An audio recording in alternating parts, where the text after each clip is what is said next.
أعوذ بالله من الشيطان الرجيم.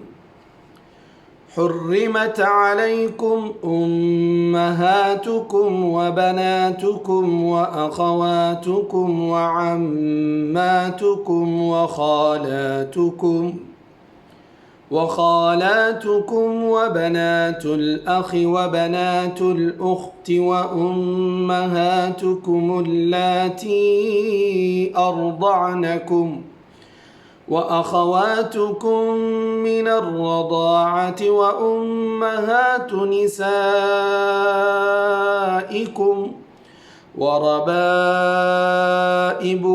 اللاتي في حجوركم من نسائكم اللاتي دخلتم بهن، فإن لم تكونوا دخلتم بهن فلا جناح عليكم، وحلائل أبنائكم الذين من أصلابكم، وأن تجمعوا بين الأختين إلا ما قد سلف، إن الله كان غفورا رحيما.